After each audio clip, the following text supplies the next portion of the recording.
So can you guys actually hear me? Yes. Excellent. Thank you.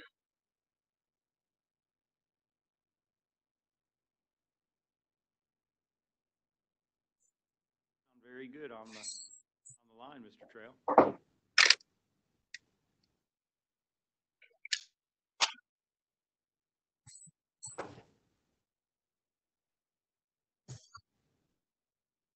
Motorcycle engine. Looking at it longingly. I see your lips moving, Mr. Commissioner, but I do not hear you.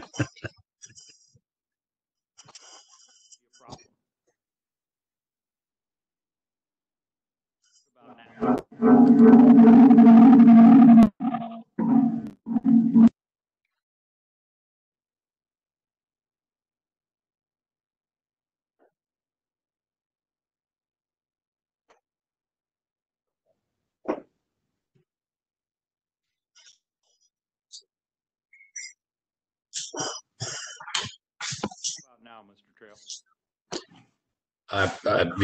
You're very faint. Let me turn my volume all the way up, see if that helps. No, it's not just you, Mr. Trail. It's faint. Okay. Yeah. That sounded better.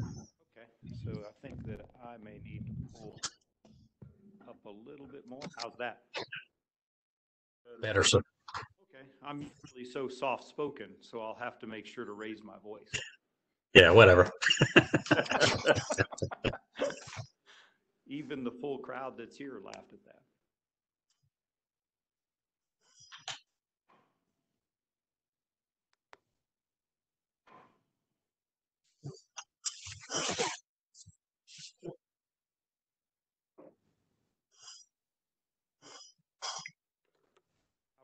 To note that it may be good for people to mute their microphones while they're not speaking. There seems to be some big background noise. So let's see if that does any better, and we'll check text messages that are coming through to see if that's any better.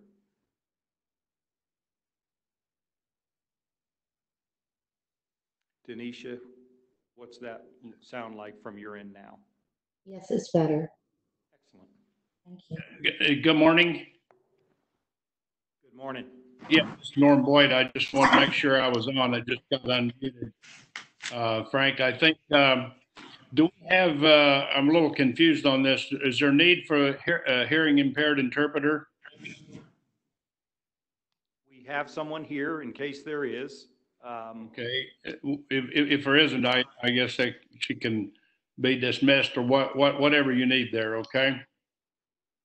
My understanding is we're going to keep her so that we can communicate for people that are watching, because we don't know who in the outside world is watching. So we'll have her available the whole time this morning. Okay, very good. I think before we get started, Commissioner, I think Denisha wanted to do a roll call. Can we do that?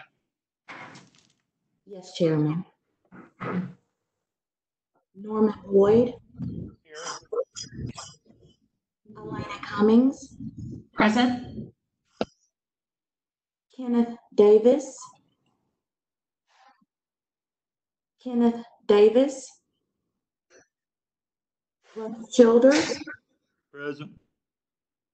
Roger Folsom. Present. Anthony Williamson. Here. Mark Trail.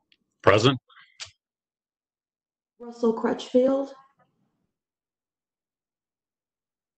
Russell Crutchfield. David Cruz.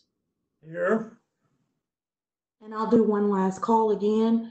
Kenneth Davis and Russell Crutchfield. Thank you, Chairman. Yeah, thank you, Denisha. We have almost, we have 7 out of 9 in attendance, which gives us a quorum so our business can be conducted. Welcome everybody this morning. And before I get started, I want to pay a special thanks to Cedric and Kiana, who helped me get through my technology challenge here so that I can join the WebEx this morning. Thank you for your fine work.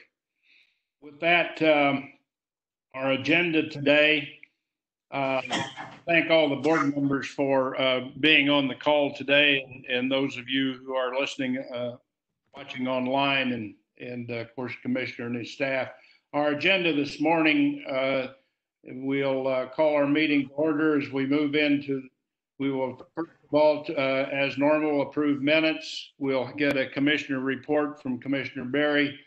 We have one item to consider as a board to vote on for initial adoption, and that will be in relation to Medicaid care management, and we will cover that, and then we'll get a department update on COVID-19, followed by a budget overview by Lisa Walker, our CFO.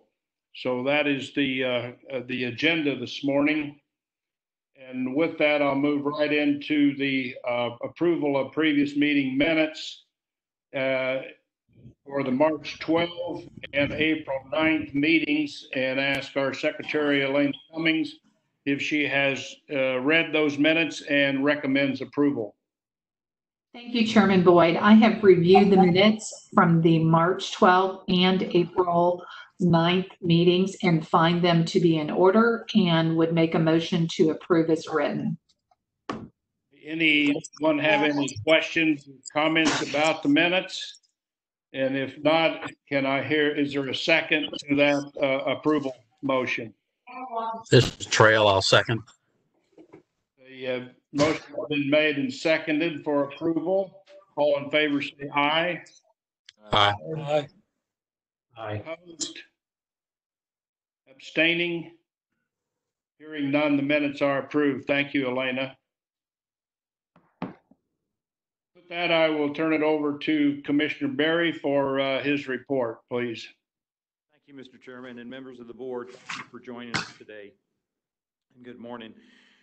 Before we get started with our overview of the COVID activities, I wanted to just take a moment, to thank all of the frontline workers in the hospitals and long-term care facilities who have done an incredible job of helping the citizens of Georgia, and we're grateful for their support.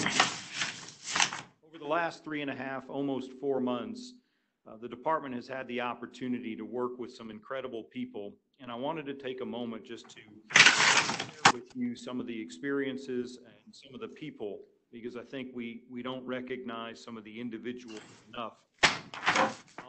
I can't recognize everybody that we've worked with over this period of time. There were several that have stood out. Early on, when we were at the GEMA headquarters, Homer Bryson, the director of GEMA, along with his general counsel, Joey Green, and Mark Sexton, really demonstrated significant leadership in getting us rolling as a state of how to do the emergency response to the challenges that we were faced with.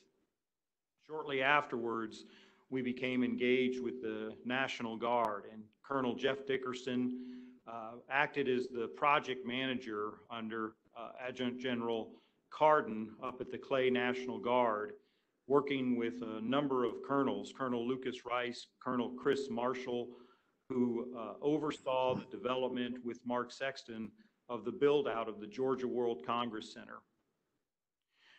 There was a tremendous amount of data that needed to be pulled together, and General Manny Hodopoulos helped craft some of that data by looking at hospital surge capacity as it related to bed shortages that we were needing, and how we needed to build bed capacity across the state of Georgia, and worked many, many hours developing this in weeks to help Georgia establish what we needed as it related to a hospital capacity plan. Of course, you can't address this topic without mentioning Dr. Toomey, who has been working nonstop since the very beginning, 24 hours a day, 7 days a week, really every day since the beginning. From the Georgia Hospital Association, the governor early on, under his leadership, developed ongoing dialogue with the Hospital Association, And our primary point of contact was Anna Adams, who has just done a remarkable job and continues to do so of representing the Hospital Association and helping us coordinate weekly calls with the Hospital Association during the heat of the crisis, where we had clinical oversight, working with the hospitals and chief medical officers, chief nursing officers, along with Colonel LeRae from the Army National Guard, who just was an emergency medicine doctor who rolled up his sleeve and spent day in and day out with us, helping manage the clinical needs of the hospitals. And Anna helped coordinate all of those calls and responses. We partnered with Grady to stand up the Georgia World Congress Center, and Matt Hicks was there from the very beginning, day one, and stayed with us throughout. And of course, the long-term care Georgia Health Association, Russell Carlson has done a remarkable job helping us as we've addressed some of the challenges that we faced in some of our long-term care facilities. None of this could have been possible with the assistance without Rick Jackson and Charlie Evans from HWA, Healthcare Workforce Logistics, a Georgia company that's recognized as one of the nation's largest healthcare staffing agencies. Rick Jackson and Charlie Evans have been there from day one, helping us with staff augmentation. The first day that we were down at the Emergency Management Center, at the State Operating Center, was a Sunday, and there was a hospital, Phoebe Putney, that was in crisis. By that evening, Charlie Evans was down there doing an assessment. He's a retired former executive for a very large healthcare corporation, was down there doing an assessment. And within 24 hours, we had some of our first staff down there through Jackson Healthcare. Recently, there was an article that was posted that said Phoebe is now COVID-free in their main campus. And I believe that between the partnership with Phoebe and Jackson Healthcare, we would not have been in that situation. So I want to just thank Rick Jackson and Charlie Evans for all of their work. The team here at DCH has done an incredible job. I couldn't be more proud to work with such a dedicated group of people. There were contracts that were signed at 1:30 in the morning with law firms that were representing various entities. There were contracts signed on Sunday mornings to get the World Congress Center set up. We were having conference calls with vendors at 11 o'clock at night to make sure that the citizens of Georgia had their services that they so desperately needed readily available. All of this couldn't have happened without the governor's leadership. The governor saying we need to be prepared and we need to have every available option on the table. So I want to thank the governor's office, in particular Ryan Loke and Kaylee Noggle, who have been with us from the very beginning, helping coordinate and representing the governor's office on a hands-on basis with our department, but certainly Governor Kemp's leadership with his whole team. Mr. Chairman, you'll hear more specifics from our team members as they report out, but I'll turn it back over to you. Thank you, sir. Thank you, Commissioner. Anyone have any questions, comments for the Commissioner from his report? Hearing none, I'm sure, Commissioner, I can speak for our entire board, in which we all thank you and your staff so very much for the work that you all have done through this very difficult period to assist all of us in Georgia.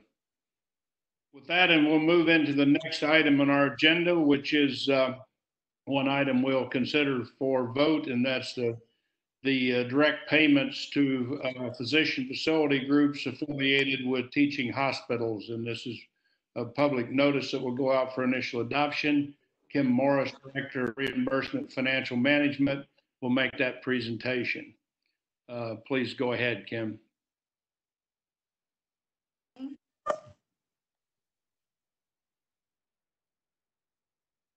Good morning. Good morning, Chairman Board, Commissioner Berry, and members of the DCH Board. Today I'm presenting for your initial approval a preprint to submit to CMS. Preprint is similar to a SPA. So this preprint will allow DCH to provide supplemental payments to our physician faculty groups that are affiliated with teaching hospitals that provide care to Georgia's Medicaid managed care members. The program is going to be similar to our current fee-for-service physician UPL payments. Providers participating in the PCP add-on payments will not be eligible for the direct payment. The purpose of the supplemental payment is to increase training opportunities for medical students and interns, improve access to providers in underserved areas of the state, and increase access to specialty providers. You should have a copy of the briefing document. So listed on the briefing document are the eligible faculty teaching hospitals and mid-level providers. This program is voluntary, and we may be adding additional hospitals that agree to participate in the program. The state portion of the funding is through intergovernmental transfers from hospital authorities or governmental entities. The total cost of the program is $76,462,807. The federal portion is $51,459,469. And the state portion, which is IGT, is $25,338,000. The direct payments calculation is going to be provider specific, and it's the provider specific average commercial rates minus the provider specific Medicaid CMO payments. The direct payments will be made to the managed care organizations, and the Medicare organizations will be required through contract to pay 100% of the direct payments to the eligible physician groups and teaching hospitals.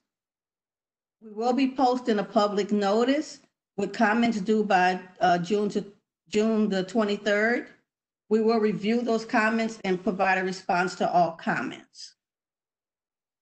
Are there any questions at this moment?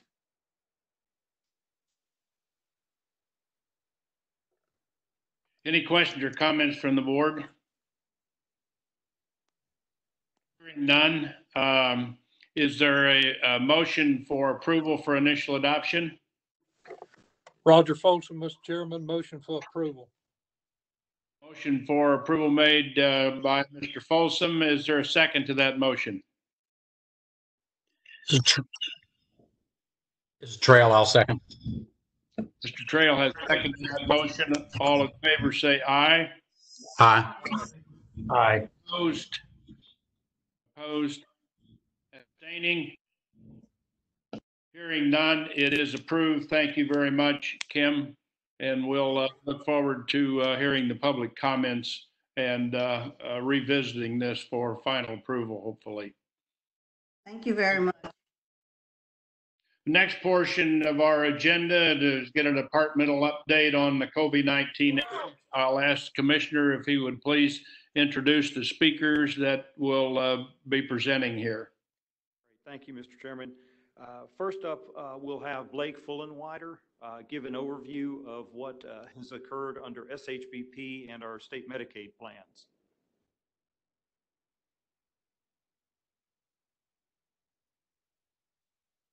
Thank you very much, Commissioner. Mr. Chairman, ladies and gentlemen of the board, it's a pleasure to speak with you this morning. I want to echo the Commissioner's thanks to a number of both DCH team members as well as our external partners for the amazing job that I think everybody has done. Excuse me just a minute, Blake. We may need a little more volume here. I'm not hearing very well. Maybe it's just me. Is that better? Yes, it is. Thank you.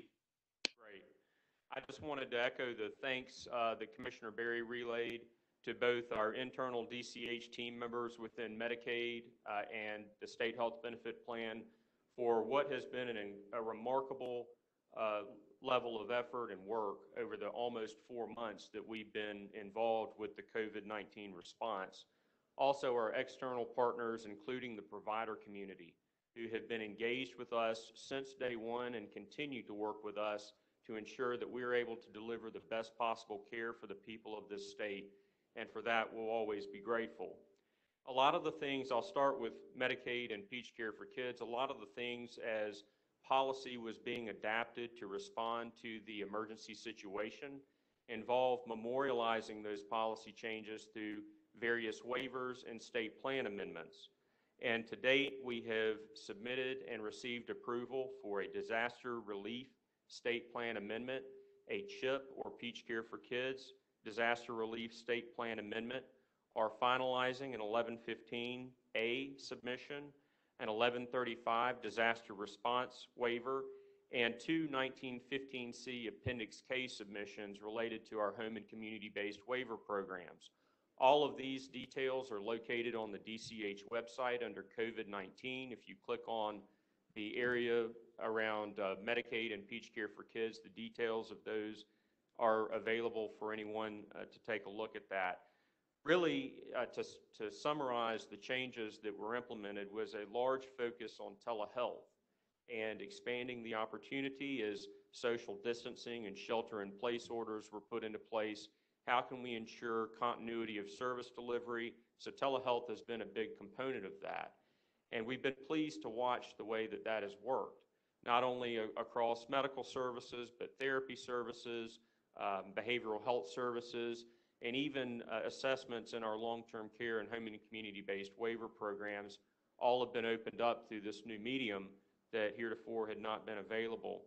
So we're learning a lot. And I think that we as a state and the United States as a nation are looking at a new future and role of telehealth going forward, as indicated by Administrator Verma's comments yesterday. Pharmacy, another area that we wanted to ensure adequate supply of pharmaceuticals for our membership and the ability to get that in the safest ways possible. Interim payments and other payment methodologies to ensure sustainability of the provider network, as well as eligibility. You may be familiar that under the Coronavirus Response Act that Congress passed in March, states, in order to be eligible for the increased federal medical assistance percentage, or FMAP, are prohibited from terminating Medicaid and Peach Care for Kids enrollees unless it's for a certain number of specified reasons. And so we have adopted policy in compliance with that maintenance of effort requirement. Premiums and copays have also been suspended during the emergency period. From an operational standpoint, we continue to meet on Monday, Wednesday, and Friday through an interagency cross-functional group involving the Medicaid team, as well as our partner agencies with DBHDD and Public Health, to make sure that we are tracking events and responding accordingly. Additionally, we are cataloging policy and operational changes as actions are taken, and that is to help us support at the appropriate time a transition back to operations as normal. And also recognizing that this is an unprecedented event. We felt that it was very important to build a pandemic playbook that will be available in future years for leadership if this type of circumstance were to arise again, rather than starting with a clean slate. Lessons learned, both the good and the bad, will be captured in that document for future reference. I already discussed the policy changes made under eligibility and enrollment for individuals. Similar changes have also been implemented for our provider community. While we begin to transition back to normal credentialing, one of the things that was a real focus was ensuring that we have an adequate supply of providers to take care of patients in Georgia. That includes those who may come from out of state or on a contract basis, and have worked with health systems across the state as they have augmented their staffing capabilities to onboard and enroll providers needing Medicaid enrollment. And I want to send a special thanks to our provider enrollment team for their tireless efforts in that regard. I also want to mention communications, which has been an area that has been very, very important to ensure that providers in particular and members as well have clear and concise information. And through Chaz and the DCH communications team's leadership, We feel that we have reached a new level of ability to communicate policy changes and keep that updated on a regular basis. So special thanks to all of those efforts. Now, moving to the state health benefit plan, we continue to coordinate with the third-party administrators, including Anthem, Blue Cross Blue Shield, United Healthcare, and Kaiser Permanente, monitor trends and respond accordingly. Additionally, the team has also begun conducting retiree educational sessions and training remotely through webinar rather than in-person settings that historically have been in place. I'm pleased to say on May 13th, 2020, during the first session, there were over 500 registrants participating.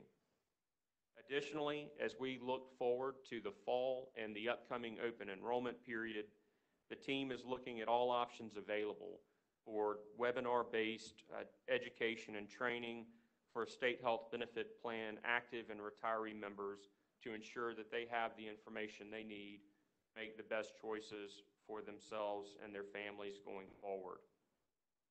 We also have implemented a number of pharmacy changes, very similar to the policy changes implemented for Medicaid, to ensure appropriate supply and availability of drugs, particularly maintenance medications, for the populations covered by SHBP.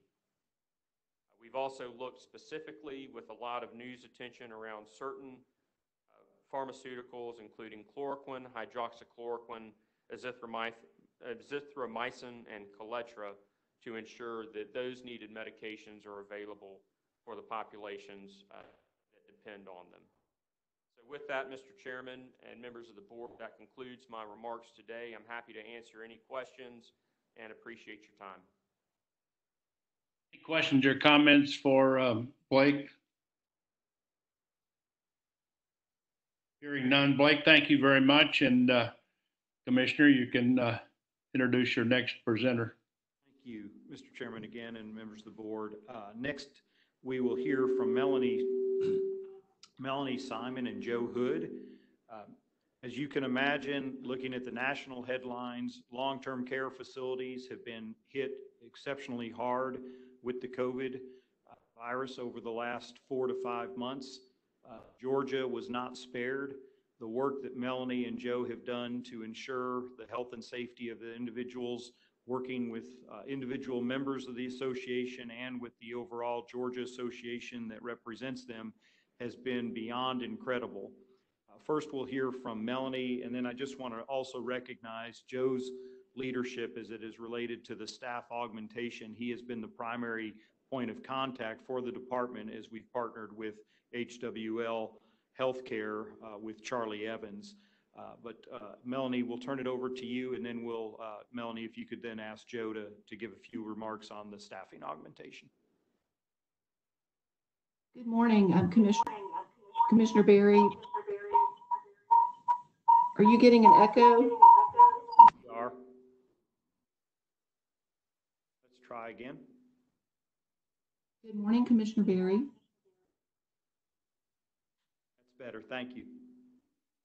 Members of the board, Mr. Chairman. The Healthcare Facility Regulation Division. I'm still hearing an echo. Hold on 1 second. Say it again. Do you have 2 devices that you're running on, Melanie? Yeah, let me change location. I'm muted. If I can be unmuted in the meeting, I can turn off my phone. Okay. I think you're unmuted now.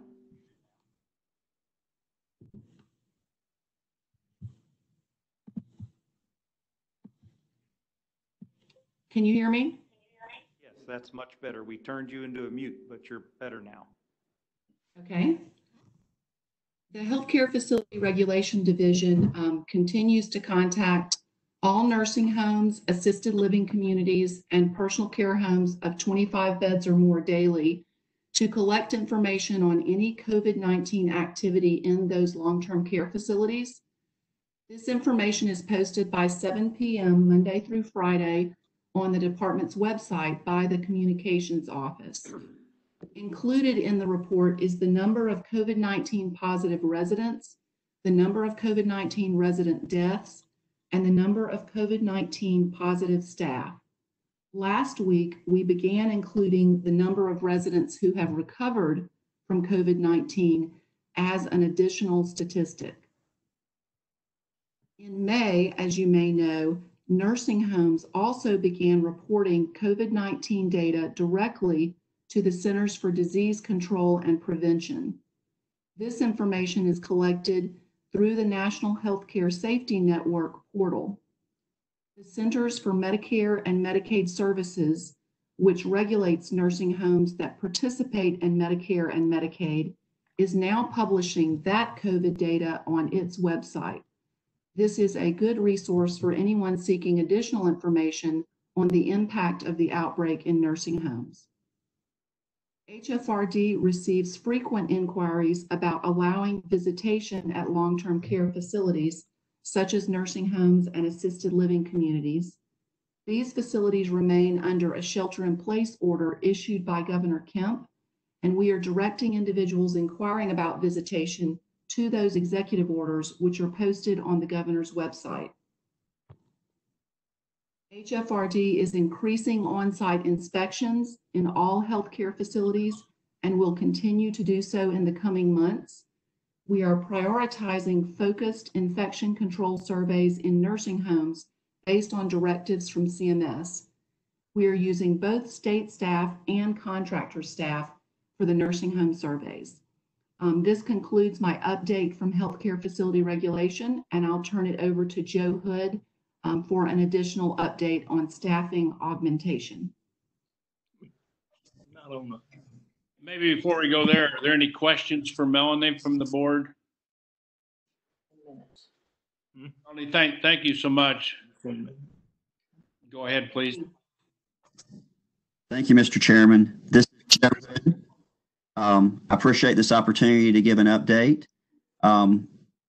As the commissioner mentioned earlier in his remarks, early on in the beginning of the pandemic, the governor's office recognized the need to support facilities that were overwhelmed with staff shortages due to call-outs for COVID-related illnesses.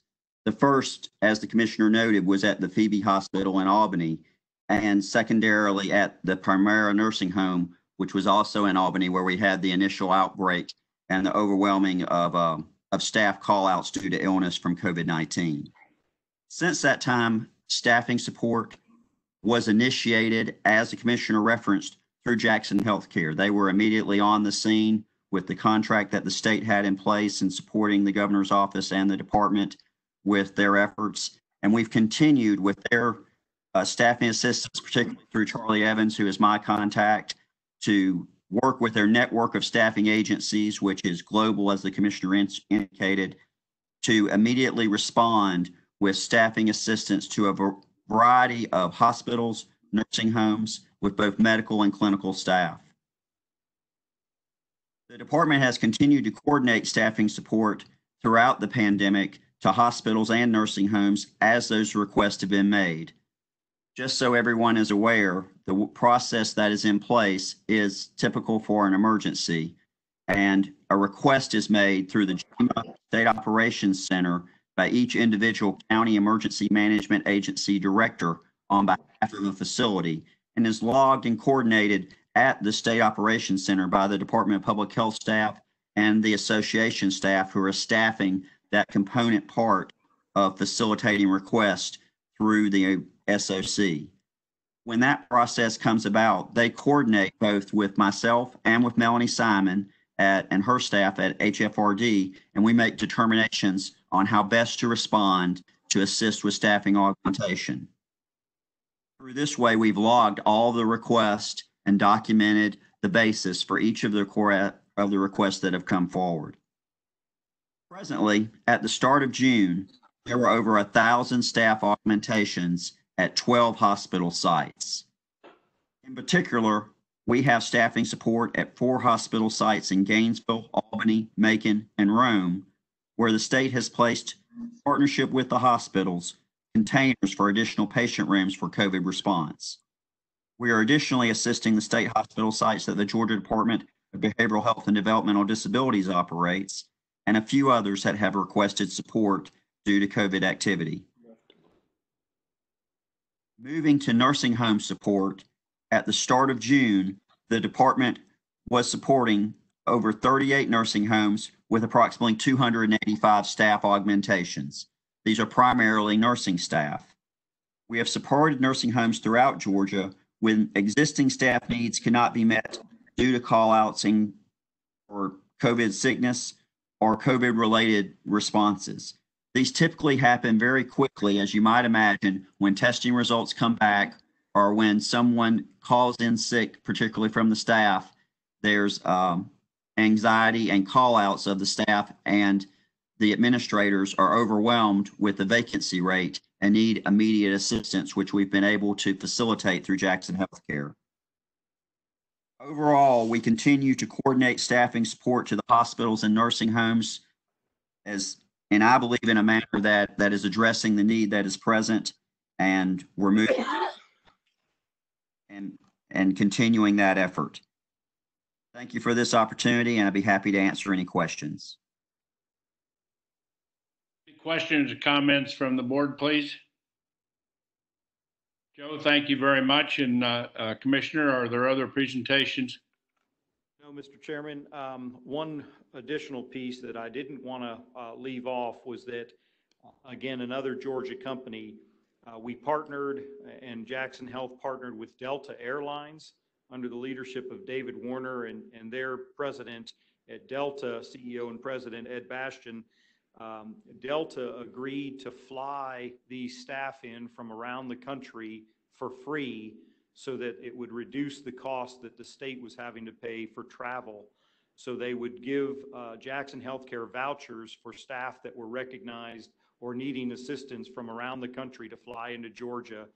And that was a huge, huge accomplishment for us to be able to get those team members in without having to incur the cost of flying them in. So I certainly want to recognize Delta Airlines as well. And before we turn it over to Lisa Walker, Mr. Chairman, if I may, we talked from the time we all started working together about customer service, teamwork, and communication.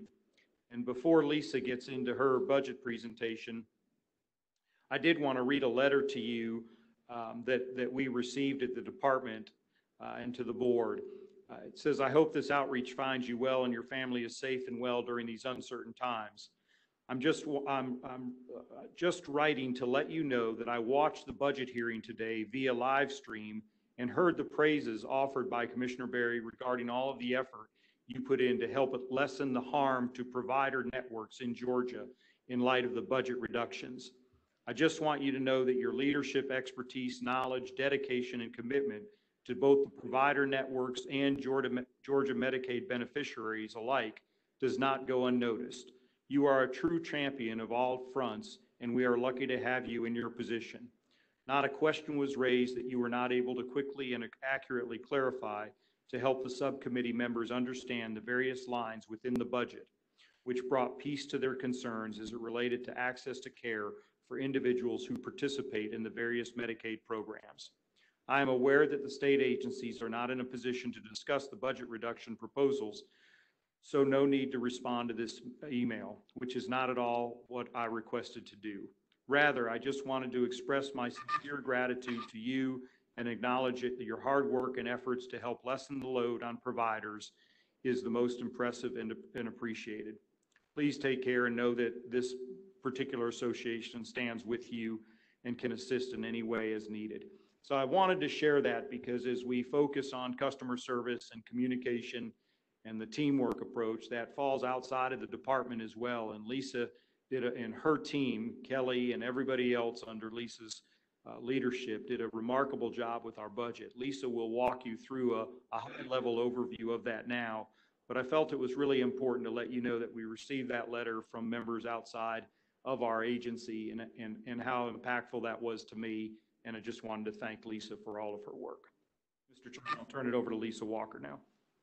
Commissioner, thank you so much for sharing that with us. And thank you for informing us on all the updates of what your department's doing and the work that they continue to do as we address the COVID crisis. I particularly want to thank you for sharing the Delta story with us. I was unaware of that. That was a great contribution to our state by a very important company that headquarters in Georgia, of course.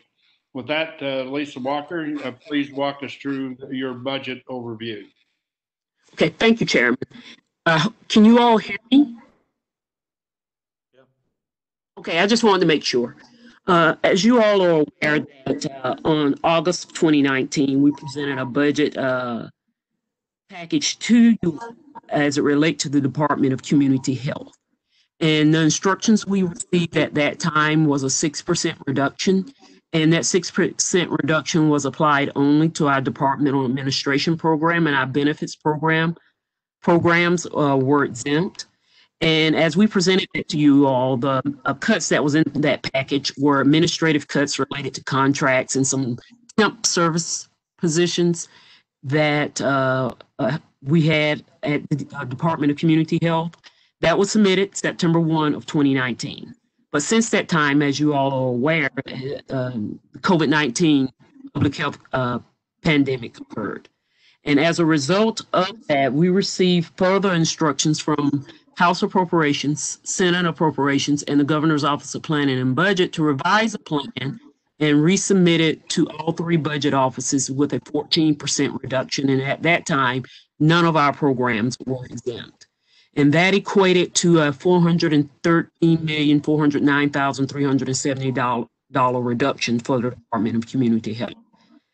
As we approached looking at what those reductions would look like, most of it would have been provider reductions as it relates to rates. But we decided to look at a different strategy in terms of minimizing the impact to the provider community during the public health emergency, and not only during the public health emergency, the recovery thereafter. So what we looked at is some finance strategies in order to meet that requirement of a 14% reduction. And those requirements were, we maintained the admin cuts we originally submitted, but there were 3 additional reductions that we looked at in terms of the Department of Community Health and submitting that as part of our 14%. In March of this 2020, March of this year, the President signed the Coronavirus Act, which allowed states to have a 6.2 temporary FMAP federal match percentage as it relates to Medicaid. And that favorable percentage was applied to the federal side and not the state, which allowed savings to be generated on the state side. So we actually looked at that in terms of a reduction to mitigate any reductions as it relates to the provider community. And that resulted in a $165,425,810 reduction. We further looked at some of the finance tools in terms of the mitigate risk as it relates to care management organizations. And this is some of the conversations most states were having with CMS throughout the public health declaration in terms of conference calls they were having and having states join in on those conference calls. So we looked at the CMO rate structure, and we're going to implement what we call a risk corridor.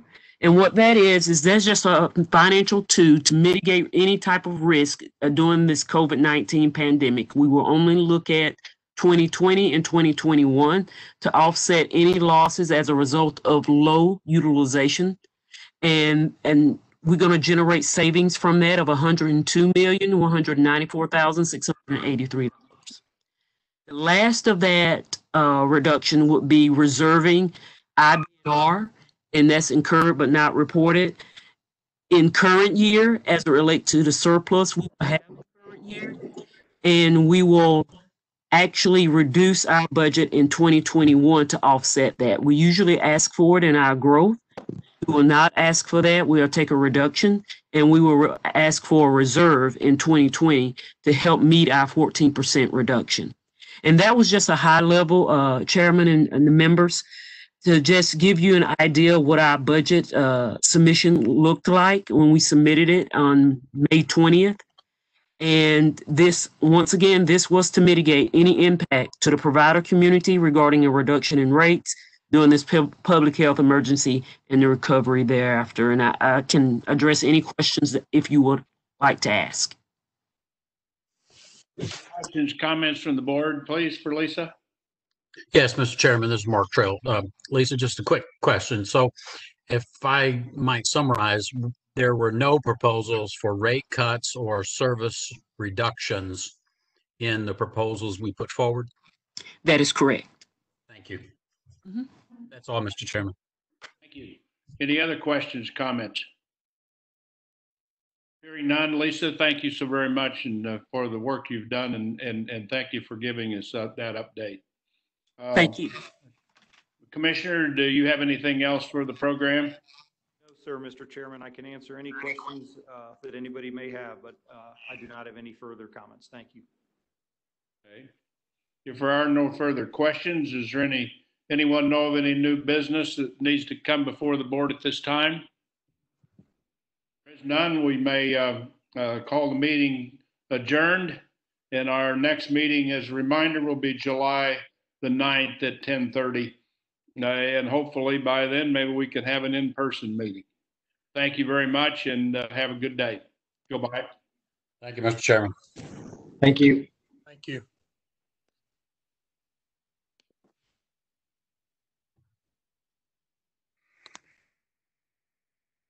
Thank you very much for doing